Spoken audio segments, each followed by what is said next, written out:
Hello friends, welcome to Ishi maths.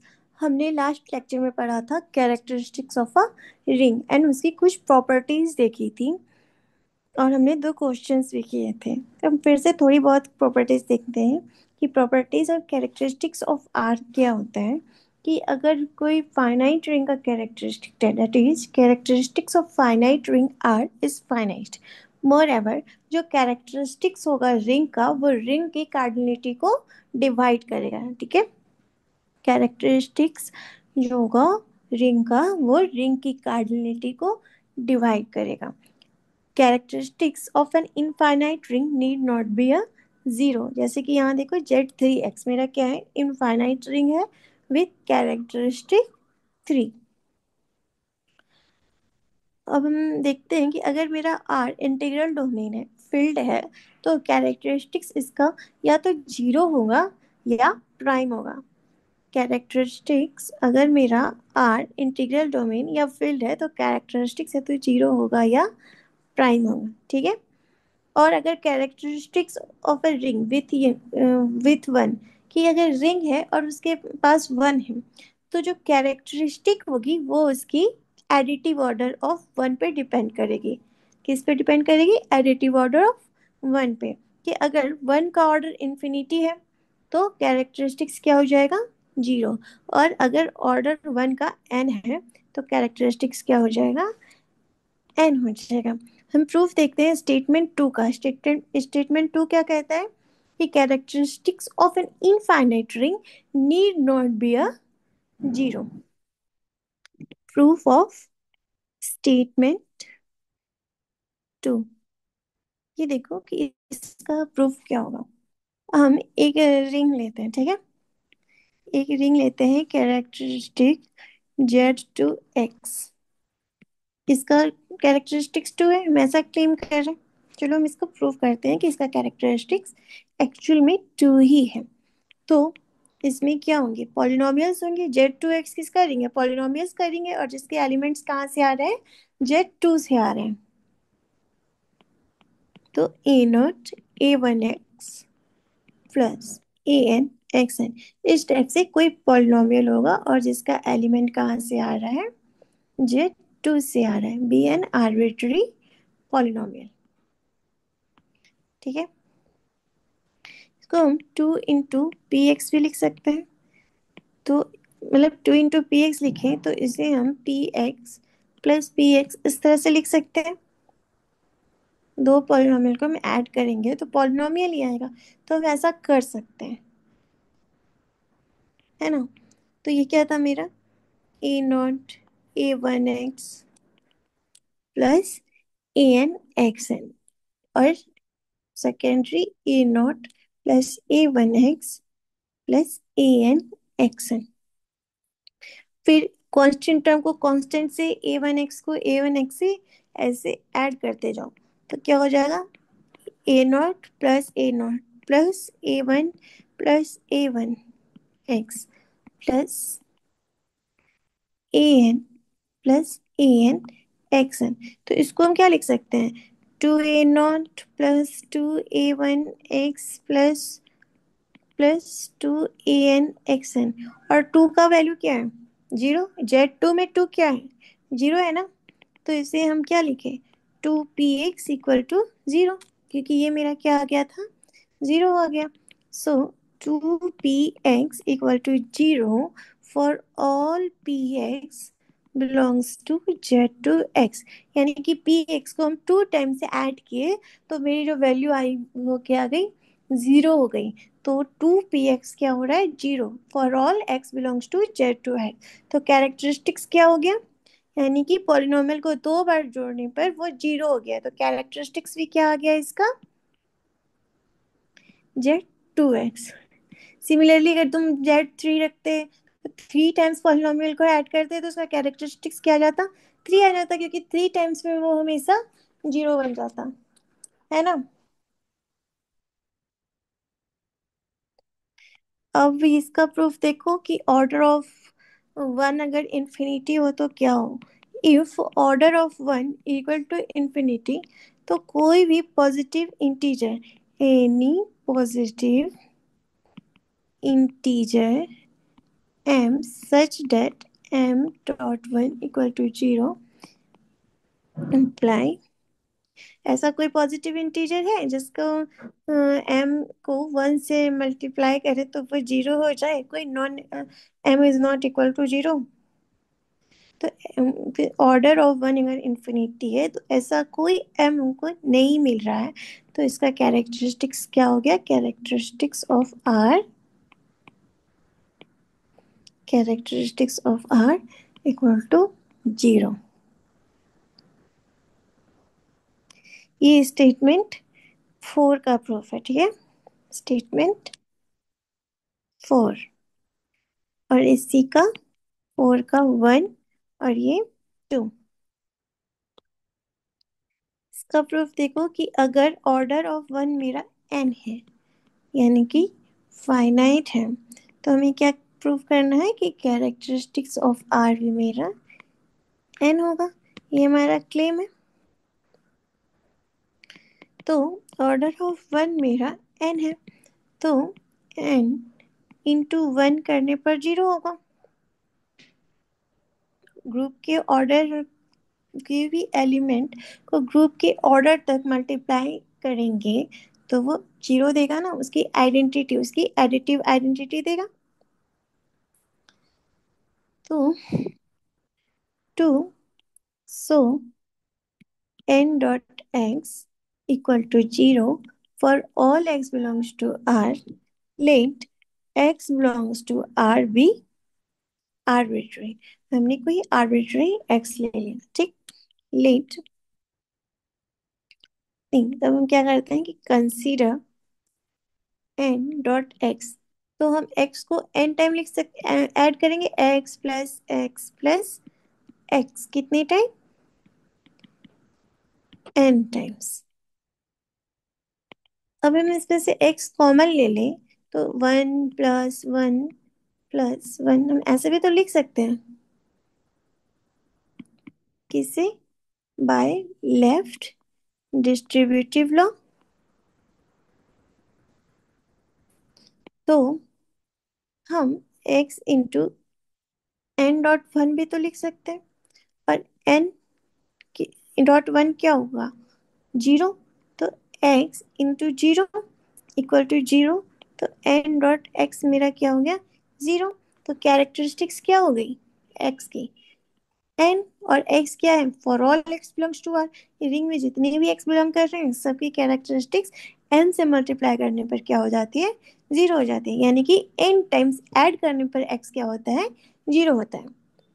तो characteristics of r क्या हो गया, n।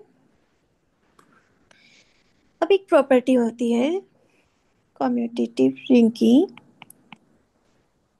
कि अगर R प्लस, हम क्या पढ़ रहे थे रिंग होने के लिए कि R प्लस मेरा क्या होना चाहिए, अबेलियन ग्रुप होना चाहिए।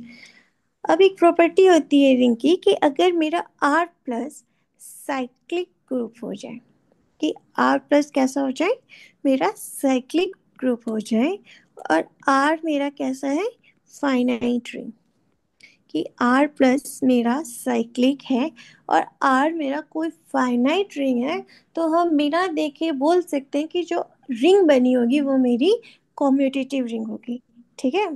तो R कैसी रिंग बनेगी, कॉम्यूटेटिव रिंग। कंडीशन क्या है कि जो R प्लस है वो मेरा साइक्लिक होना चाहिए, R प्लस साइक्लिक है, और R मेरी कोई फाइनाइट रिंग है, तो वो जो R होगा वो डेफिनेटली मेरा कॉम्यूटेटिव रिंग ही होगा, ठीक है। अगर कोई क्वेश्चन पूछे कि give an example of a non commutative ring of order 15। मैं उम्मीद करती हूँ कि आप लोगों ने ग्रुप अच्छे से पढ़ा होगा।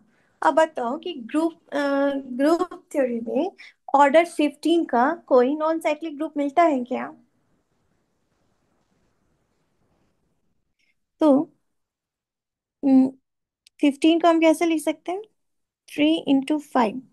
और वहां पे आपने पढ़ा होगा कि पी पी क्यू फॉर्म में कोई अगर ग्रुप का ऑर्डर पी क्यू फॉर्म में है और P is less than Q और पी और क्यू बोथ क्या है, प्राइम हो, तो पी अगर क्यू माइनस वन को डिवाइड करता है तो क्या होगा कि अब अगर p q माइनस वन को डिवाइड करता है तो हमें नॉन कम्यूटेटिव ग्रुप मिल सकता है। ठीक है, तो यहाँ पे देखो 3 जो है वो मेरे q माइनस वन को डिवाइड नहीं करता, यानी कि 3 डजन डिवाइड 4।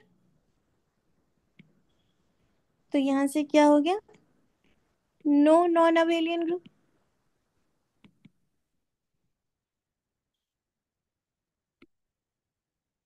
मतलब अगर डिवाइड नहीं करेगा तो हमेशा हमेशा हमें अबेलियन ग्रुप ही मिलेगा।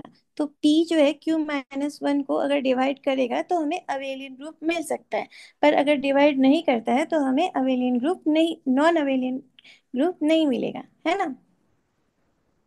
तो there exist only one group Z15 which is cyclic, as 3 doesn't divide 5 minus 1। तो Z15 प्लस कैसा हो गया, साइक्लिक हो गया। और R मेरा कैसा है, फाइनाइट रिंग है ना। तो R मेरा कैसा हो जाएगा, कॉम्यूटेटिव रिंग हो जाएगा। यही पढ़ा था ना हमने कि R प्लस मेरा साइक्लिक हो, R फाइनाइट हो, और R मेरा तो मेरा R क्या हो जाएगा, कॉम्यूटेटिव रिंग हो जाएगा। तो हमसे क्वेश्चन पूछा गया कि ऑर्डर 15 का कोई नॉन कॉम्यूटेटिव रिंग बताओ। तो ऑर्डर 15 का क्या हो गया, 3 3 into 5, ये होता है ना उसका फैक्टर, यानी। और हमें क्या पता है कि पी क्यू फॉर्म में जब कोई ग्रुप हो तो पी अगर क्यू माइनस वन को डिवाइड नहीं करती है तो हमें नॉन अवेलियन ग्रुप नहीं मिलता, है ना। तो ये जो है 3 4 को डिवाइड नहीं करता, तो हमें कोई भी नॉन अवेलियन ग्रुप नहीं आएगा। और Z P into Z Q, P और क्यू दोनों क्या है, डिस्टिंक्ट प्राइम है, तो ये जेड पी क्यू के इक्वल ही होता है ना, H G C D is 1। तो यहाँ पे भी क्या हो जाएगा, Z3 into Z5 लिखो या Z15 लिखो, दोनों एक ही चीज है। तो Z15 क्या है, साइक्लिक ग्रुप ही बनेगा, और कोई चॉइस ही नहीं है हमारे पास ऑर्डर 15 के लिए। तो हमारे पास Z15 प्लस ऑलवेज कैसा हो जाएगा, साइक्लिक ग्रुप हो जाएगा। तो साइक्लिक ग्रुप है तो, और आर मेरा कैसा है, फाइनाइट रिंग है ऑर्डर 15 का। तो ये क्या हो जाएगा, मेरा कॉम्यूटेटिव रिंग हो जाएगा। और हमसे क्या पूछ रहा था कि नॉन कॉम्यूटेटिव रिंग बताओ ऑर्डर 15 का। तो आर जो आएगा वो तो ऑलवेज कॉम्यूटेटिव रिंग आएगा, क्योंकि Z15 प्लस तो ऑलवेज साइक्लिक ही होने वाला है। तो यहाँ से क्या हो गया, there does not exist any non commutative ring of order 15। ठीक है, कि ऐसा कोई नॉन कम्यूटेटिव रिंग ऑर्डर 15 का एग्जिस्ट ही नहीं करेगा। ठीक है, सो इस स्टेटमेंट का प्रूफ देखो कि अगर मेरा आर प्लस, इस स्टेटमेंट का कि आर प्लस साइक्लिक है, आर फाइनाइट रिंग है, आर कम्यूटेटिव रिंग है, तो आर कम्यूटेटिव रिंग हो जाएगा। इसका हम लोग अब प्रूफ देखते हैं। ठीक है, तो आर क्या है मेरा, फाइनाइट रिंग, और आर प्लस मेरा क्या है, साइक्लिक है। तो मेरे को क्या क्लेम करना है, to show R is commutative,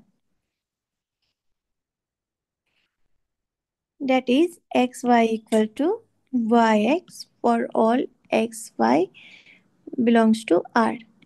यही मतलब होता है ना कम्यूटेटिव का। तो आर प्लस मेरा कैसा है, are plus is cyclic.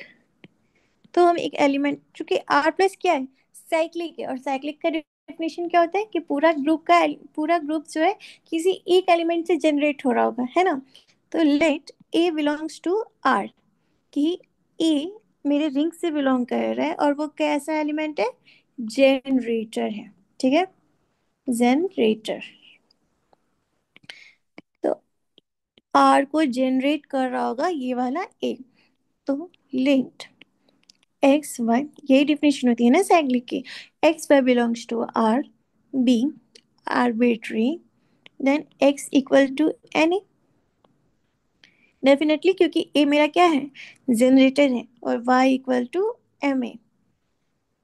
X कोई एन ए के फॉर्म में ही होगा और वाई मेरा एम ए टाइप के फॉर्म में ही होगा, क्योंकि ये एक साइक्लिक ग्रुप है और एन एम मेरे इंटीजर से बिलोंग कर रहा है।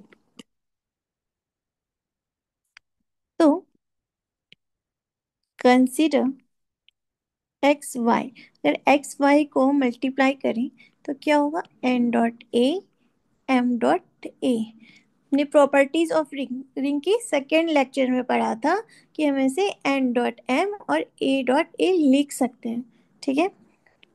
एंड वाई एक्स किसके इक्वल हो जाएगा, y x equal to M a और n dot a.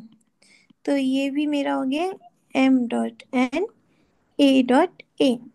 Second lecture properties of ring, and m n commute because they are integer। 2 into 3 करो चाहे 3 into 2 करो, इक्वली रिजल्ट आएगा, है ना। तो m dot n a dot a equal to m dot a n dot a, और ये किसके इक्वल है, y के, और ये x के। तो हम लोग क्या लेकर चले थे, एक्स वाई लेके चले थे, और कहाँ पहुंचे, वाई एक्स पे पहुंचे, यानी कि x y equal to y x. तो ये कॉम्यूटेटिव आ गया, for all x Y belongs to R. तो यहाँ से हमने क्या प्रूव कर दिया कि R is a commutative ring. तो अगर मेरा आर प्लस साइक्लिक है और रिंग मेरा फाइनाइट है, तो वो रिंग हमेशा कॉम्यूटेटिव रिंग ही होगा, ठीक है।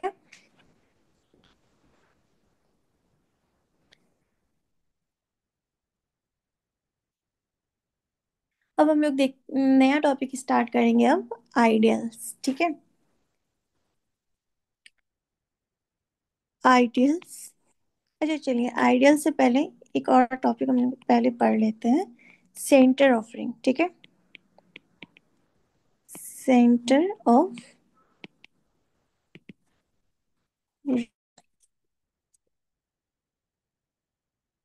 Late R plus dot be any ring,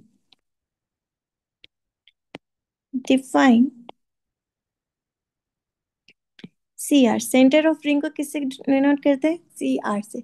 जैसे वहां पे सेंटर ऑफ ग्रुप था ना, यानी कि ग्रुप का हर एलिमेंट जिस एलिमेंट से साथ कम्यूट कर रहा है उस एलिमेंट को हम लोग बोलते थे सेंटर ऑफ ग्रुप। तो यहाँ पे भी ना सेम डेफिनेशन है कि रिंग का हर एलिमेंट किसी पार्टिकुलर एलिमेंट के साथ कम्यूट कर रहा है, तो उसे हम बोलेंगे centre of ring.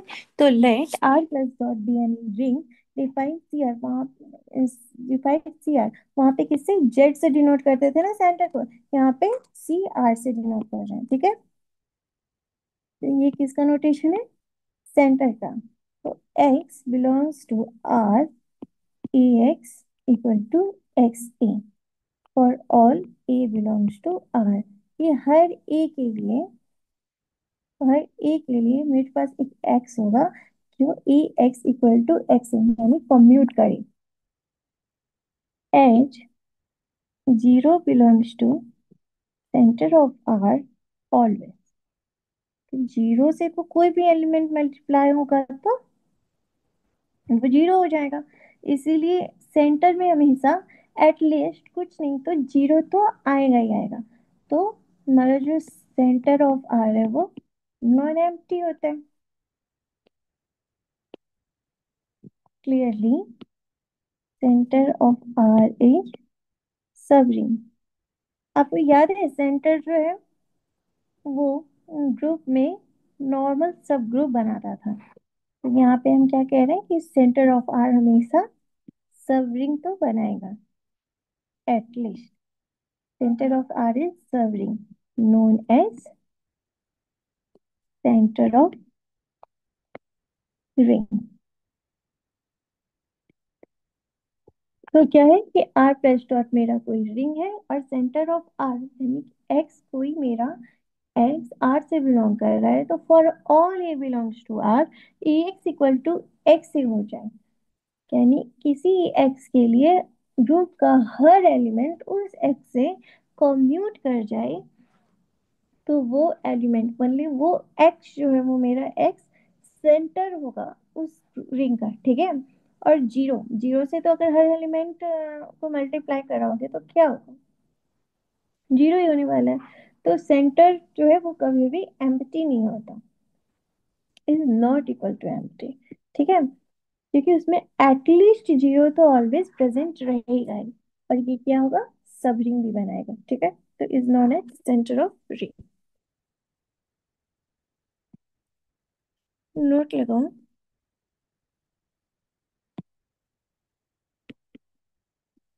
For any ring R, CR is always commutative। क्योंकि इसमें ऐसे एलिमेंट ही आ रहे हैं जो रिंग के हर एलिमेंट के साथ कम्यूट करते हो, उसी में तो सेंटर आते हैं। सेम आप ग्रुप वाली डेफिनेशन यहाँ पे अप्लाई कर सकते हो, ठीक है। कम्यूटेटिव। सेकेंडली, कि अगर मेरा आर रिंग कम्यूटेटिव है तो इफ ग्रुप अगर मेरा अबेलियन होता था तो उसका सेंटर क्या होता था, पूरा का पूरा ग्रुप हो जाता था, है ना। तो यहाँ पे भी वही चीज अप्लाई हो रहा है कि अगर मेरा रिंग कम्यूटेटिव है, इफ रिंग इज कम्यूटेटिव, तो बताओ क्या होगा। अगर मेरा ग्रुप अबेलियन होता था तो सेंटर में ग्रुप के सारे एलिमेंट आते थे, है ना, क्योंकि सभी एक दूसरे के साथ कम्यूट कर रहे थे। तो जब मेरा रिंग कम्यूटेटिव होगा तो सेंटर में रिंग के सारे एलिमेंट आएंगे, तो सेंटर ऑफ रिंग क्या हो जाएगा, आर के इक्वल हो जाएगा। अब थर्ड में देखो, centre of division ring is always filled, that is, if R is division ring,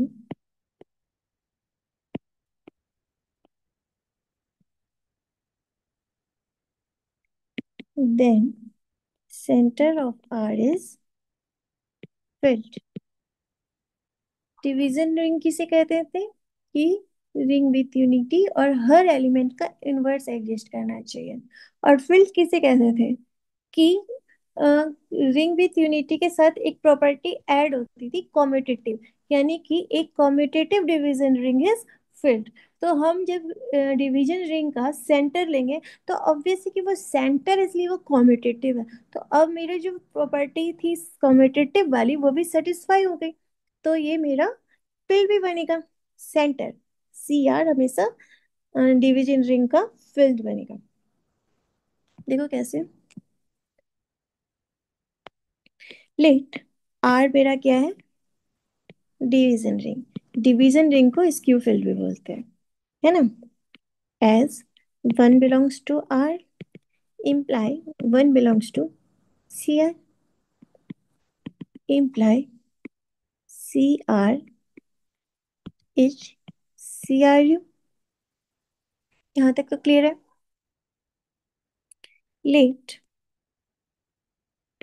x not equal to 0 belongs to CR, imply x not equal to 0 belongs to R, imply x inverse belongs to R, क्योंकि ये क्या है, skew field है, तो x है तो उसका inverse भी होगा. For any y not equal to 0 belongs to R, x inverse y equal to y inverse x का होल इनवर्स वैसे लिख सकते हैं.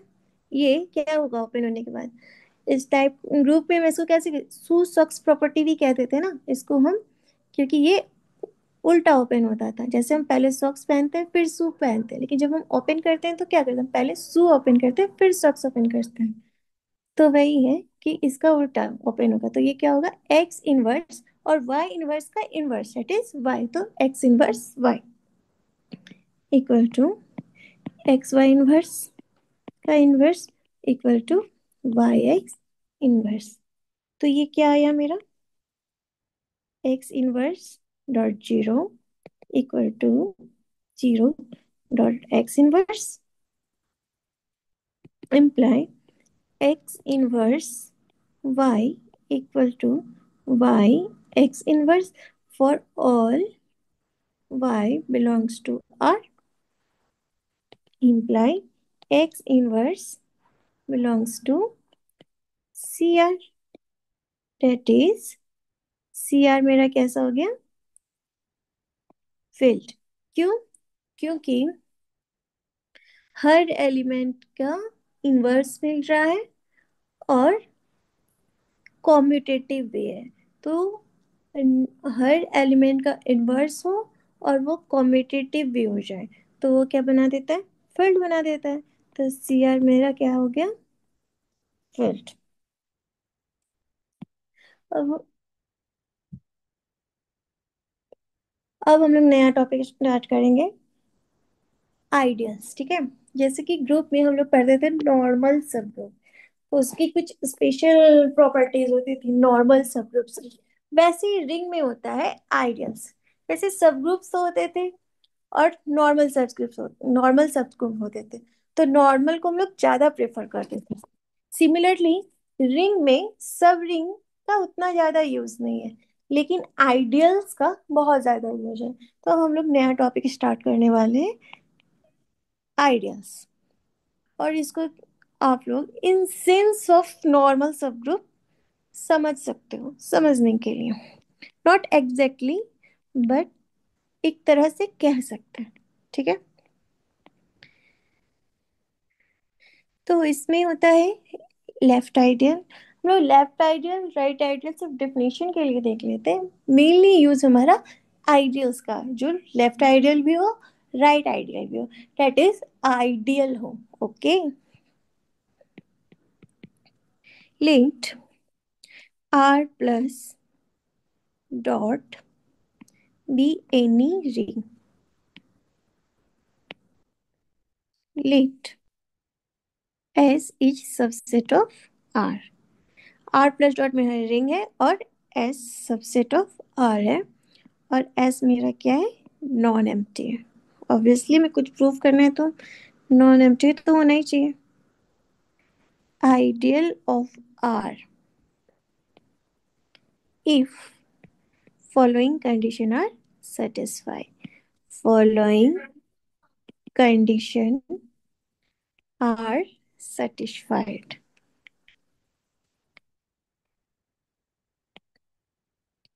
तो क्या कंडीशन है, फर्स्ट देखो कि e माइनस बी एस में बिलोंग करना चाहिए for all e b belongs to s.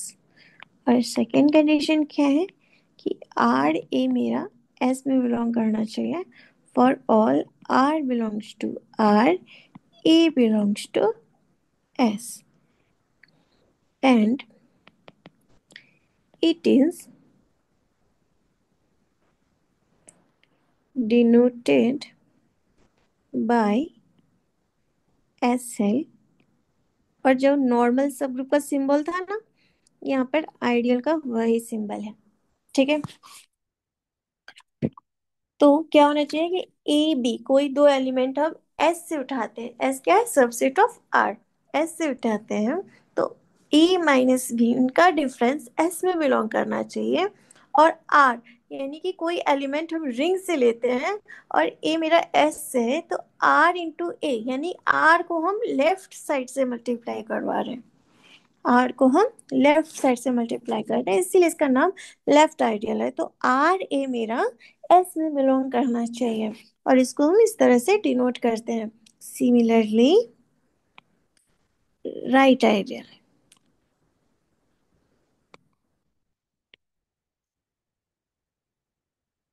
Right ideal.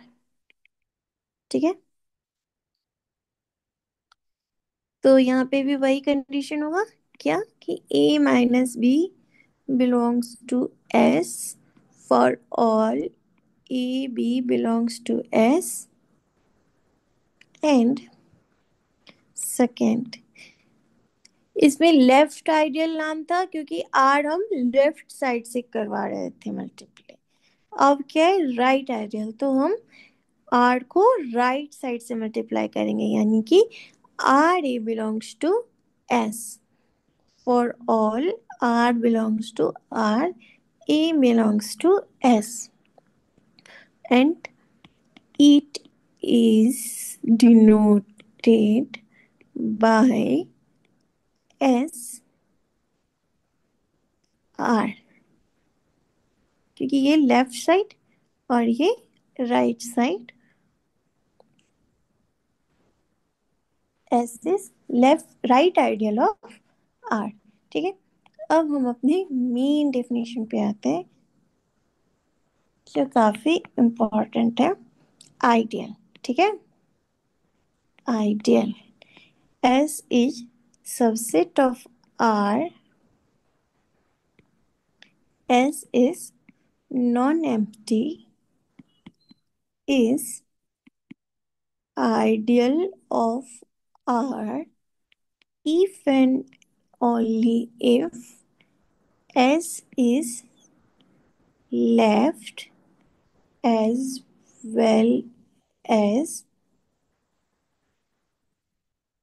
right। ठीक है, कि S मेरा लेफ्ट और राइट दोनों आइडियल होना चाहिए, as well as right ideal of R and denoted by S is ideal of R। C normal subgroup वाला symbol. ठीक है। और S is both sided ideal of R। तो आइडियल किसको कहते हैं? S सबसेट ऑफ R हो, S non empty हो, तो वो आइडियल कहलाएगा R का।